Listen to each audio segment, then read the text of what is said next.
Dear God, we pray now that the words of our mouth and the meditation of our hearts will be acceptable in your sight. Amen. Good morning. Good morning. We'd like to welcome all of you and thank God that you are here with us this morning. To all of our friends who have come to worship with us, we thank you for choosing this place as your place of worship today. And as a sign and token of our love and appreciation, I would appreciate you to allow me to personally shake your hands to greet you before you leave. And we thank God again for you. And to all of our friends who are joining us live, we thank you for being with us today. Anna, thank you for that reading. And half of the choir has left. They were here early this morning. To the rest of you, we thank God for you, and we certainly thank God for Chris. You notice that today, Dr. Eloise is not here. She's on vacation, but we thank God that the choir is still here. God bless you. I see my friend here today, and I'm trying to look back there. Is that who I see? Is it he? By the name of David Snyder? There he is. There he is. God bless you. God bless you. You know, David had been sick for some time now, and you go to visit or you call him, you say, I miss being there. I said, well, David, we want to have you, but we want to have the whole of you, so get well first. And I want to believe that he's much better today, and he's here today. God bless you, David. Glad to see you. And all of you, to all of you who've been under the weather in one way or another, and that you're here, we thank God for you this morning.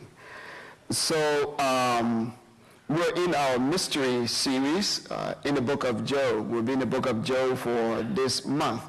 And I'm so grateful to Dr. Jane Williams, who stood in my stead last week. And God bless you, my friend.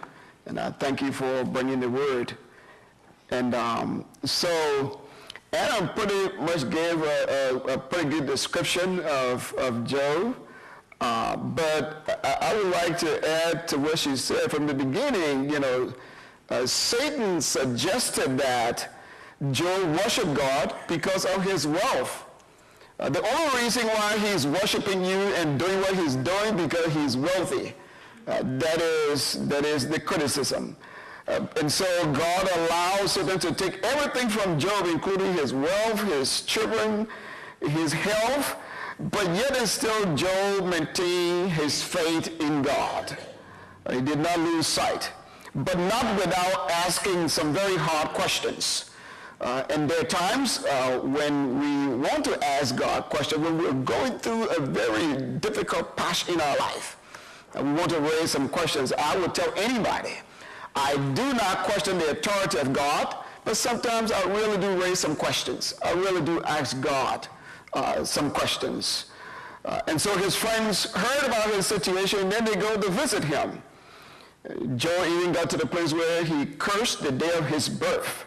He was very unhappy with how things were happening. When his friends arrived, in fact, they accused him of sinning against God, and therefore that is why he was receiving just punishment. But Job felt like his complaint was justified. In chapter 6, he felt that his complaint was justified. He argued that his suffering was very discomforting. It was hard. When we're going through a period of suffering and difficulty, it is hard to believe that the God that we serve will allow us to go through those things. So one of his friends suggested that he go before God and repent because he had sinned. Job felt that there wasn't anyone to assist in finding a resolution to his problem unless he took his burdens directly to God. And most of the time, if not all the time, I believe that is what we need to do. You see friends, thank you, brother. You see friends come and friends go. But you can see in this case, rather than supporting him, they're criticizing him. Isn't it true how sometimes when things are not happening so well as people think that we've done something to God, that is why we're suffering? People say that, and this is what they're telling him. but he will go to God. He chose to plead his case with God by speaking about his bitterness, the bitterness of his soul. He would take this to God. The way he paints the picture is almost like God is in his court. He's going to plead his case to him. The other two friends still were not satisfied. They urged Job to repent. Tell God that you have sinned against him. But Job felt like his friends were provoking him. Do we have any friends that provoke us? Yes or no? Yes? Yeah. These people were really provoking Job to anger. And he wouldn't take the bait, so to speak. So one of them accused him of not having good sense. If you are sensible enough, you would tell God that you have sinned and you are sorry for your sins so that God can restore you. And so at this point, Job would not have any of it. All right? He would address his friend and he would describe them as miserable comforters. Now when you look at the word comforter, it's supposed to be something that will encourage you, right? But if you are a miserable comforter, you have no business being in that line of work. Because nobody wants you to, right? Nobody wants you to add to their misery. And this is how he described them, as miserable comforters. He was disappointed at the criticism of him. The Bible says that his spirit was broken. Now, I'm asking these questions because I know sometimes people feel like they're close to God, so much so that their spirit do not get broken. But I do know that my spirit gets broken once in a while. I know that because I'm a human being. Every now and then my spirit gets broken, and I wonder sometimes how is it that God will call me into this line of work and allow my spirit to get broken. Job felt that his days were drawing closer to death, and so he prayed for relief, that God will relieve him of this burden. And even though he continued to receive bad counsel from his friends, he relied on and he trusted in God, that God will see him through everything that he was going through. And so the conversation goes back and forth between Job and his friends. And in this chapter, so in addition to what Anna did, I have given you, in a nutshell, an overview of chapters 1 through 22. Right? So you can go back and read it, but that's just an overview, right? And so now, the preaching portion today, in this chapter 23, even though Job felt deserted, he continued to proclaim God's righteousness. And this is one of the things that distinguishes us from non-believers. That regardless of how deep our valleys are, regardless of how hard the mountains we have to climb, we can still crack a smile because we know that God is with us in spite of what we're going through. He will not leave God. He will continue to proclaim God's righteousness, that God is a righteous and just God. This is a story, my friend, that helps us as Christians. It helps to show us how we ought to respond in our time of suffering and distress. God will never leave us nor forsake us. But I'll be careful to also say that when we're going through some things, it is very, very difficult. But if we keep our minds focused on God, God will see us through. In chapter 21, Job argued that God rewarded evil. In this chapter, chapter 23, he focuses his attention on God's divine absence. He believes that God is not with him at this point. In verse 3, for instance, oh, that I knew where I might find him, as though God was not anywhere around. Oh, if I knew where I could find him, that I will come to his seat. I will come to the throne of glory and I will plead my case before God. If I just knew where he were. My friends, God is everywhere. We can go into our closets and we can pray to God. And we can stay in our places in our homes, the most familiar places we like to be, we can stay in those places and we can call on the name of God. Someone mentioned to me that they call on the name of God every morning while they're commuting to work. God is everywhere. But he says, if I could find him, I would plead my case. He anticipated that God would say something that he would understand. In verse 6, would he contend with me in his great power? No. But he would take note of me, as if to say, if I go to the throne of grace, God will realize that I'm there. And once he takes note of me, he will hear and answer my prayer. He anticipates that. In verse 7, he taught that he could win a case only if God will be rational enough to handle the case. There the upright could reason with me. If the upright could reason with me, referring to God, if God could only reason with me, then I would be delivered from whatever my judge says. So he expects that God will be reasonable in handling his case, only if he found this place that he could go. But in verses 8 and 9, the discouragement resumes as Joe's GPS. You know, he had a GPS, and he was searching for God, unsuccessfully searching for God. How would you feel that if you relied on your GPS to take you somewhere and you just drove all around the place? You ran out of gas. I know. It ran out of gas and it is still carrying you all over the place. His GPS unsuccessfully located God. We know that because he says that he looked to the east and there was no God. He looked to the west and there was no God. He looked to the north. He did not find God.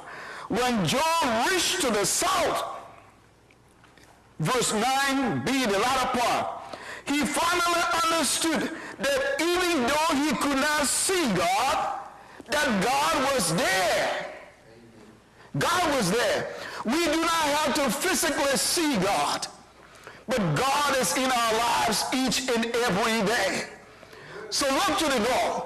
God may not be there. Look around. God may not be there, but God is right there with us. We can feel God. Don't we feel God when the breeze is blowing by? Like I mentioned to you before, I just told someone Wednesday Bible study. I do not necessarily have to see God.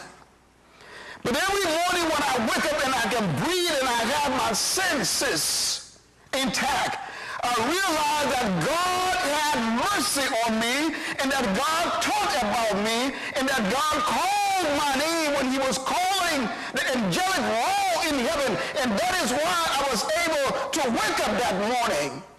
And I do that every morning. Every morning when I wake up, I thank God. I didn't see God.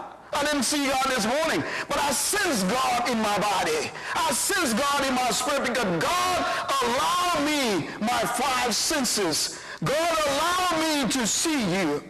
God allowed me to be here. That is the grace of God. God did not have to do it, but God did it. That tells me something that I am not able to do, but that can happen. It reminds me that God is with me. If you are breathing right now, God is with you. You have the mobility of your limbs right now, God is with you. Even though you might be in pain or going through some things, but you're here. It reminds you that you did not do this of your own accord. God did it because God taught so kindly about you. But what do we do when God allows us to be present? God just didn't do it.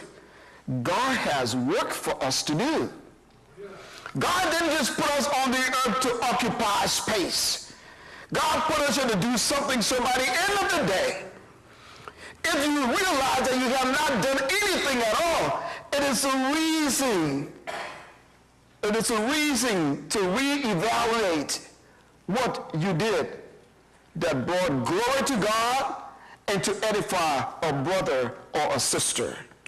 That is why we're here, to worship God and to praise God and to bless God for God's grace and mercy. And so Job's search and inability to see God was enough to make his heart weak in verse 60. He was terrified. I know this God. I'm searching, but I can't find him. He's terrified. And in verse 17, even though his heart is weak and he's terrified, yet the prospect of a dark condition did not silence him. The forecast was not good. But Job will still bless God anyway. Are there times in your life when the forecast has not been so good? Are there times in your life when you felt that you were in the deepest valley? Are there times in your life, my friend, when you felt like you were at the peak and there was nowhere else to go? When every opportunities have been closed and you felt like you have been deserted? It is dark at that moment. It is difficult and challenging at that moment. But I want to proclaim to you the good news is that God is still with you in spite of the darkness. God is still with you. The purpose of suffering, my friend, is meant to produce fruit. That is what it does. It produces fruit. Suffering does not necessarily mean we have done something against God. Testing of our faith produces patience according to James 1 and 3. Testing of our faith produces joy. Psalm 30 verse 5 says that weeping may endure for a night, but joy comes in the morning. It is dark right now, but the sun will break through one day, and you'll be able to enjoy the full measure of God's grace. Tarry with God for a little while. Testing of our faith produces maturity, because then we can glory by Christ Jesus after we have suffered for a while, perfected through our suffering, in which then we are established and strengthened, and then this is when we are settled and our faith grow in maturity in God through Jesus Christ. The suffering is meant to silence the devil. At the beginning of Job 1:9, the scripture, if you read it, it silences Satan. Suffering is meant to glorify God according to John chapter 9. Suffering is meant to take us more closer or make us more like Jesus in our day-to-day life. Suffering is meant to teach us dependence on God and not ourselves. Suffering is meant to refine our lives according to 1 Peter 6 and 7. Suffering is meant to enlarging our ministry toward each other and to eventually glorify God. Yet, in spite of all of this, there are times when we feel forsaken, when we feel isolated, and when we feel deserted. I don't know about you, Ephesians, but I'm speaking for myself. I'm speaking for myself as a pastor and as a representative of God, as I try to do every day of my life. There are times when I feel forsaken. Me too. Amen. There are times when I feel isolated. There are times when I feel broken. There are times when I equally feel deserted. When I feel that there's nothing more I can do than I have already done. And this is when I raise my questions. I do not question God's authority, but I often wonder whether God is listening to me when I'm crying on my knees and lifting up prayers for the people that God has called me to serve. and for the work to which God has placed me. Is God actually listening to me? At times I wonder whether God is even present with me. At times I wonder whether God was concerned about my well-being and how sometimes I feel I'm being treated. When I experience pain and extreme physical and mental discomfort or suffering, I feel forsaken. And if you have not felt forsaken or broken or deserted, then something is wrong with your humanity, because each of us at some point in our lives we feel that way. But does it mean that God is not with us? No. God is with us, and God will always be with us. Amen. Our present condition usually dictates our state of mind. The present condition that you're in usually dictates your state of mind. If you're feeling happy, you'll be in a jolly good mood. However, if something terribly wrong is happening to you, you might look or feel depressed. That is what dictating how you feel. I know this because even Jesus felt forsaken. He felt deserted when he was on the cross, according to Matthew 27:46. My God, why have you forsaken me? If Jesus could have felt forsaken, what more about us? We can too. But like Jesus, he knew that God wasn't a distance away from him. God was right there with him. And this is when in our thinking, we believe that suffering and God, when suffering happened to us, we believe that God and justice do not seem to mutually align with our situation. Why is it this God of justice is allowing me to go through all of this? Jesus is with us, my friends.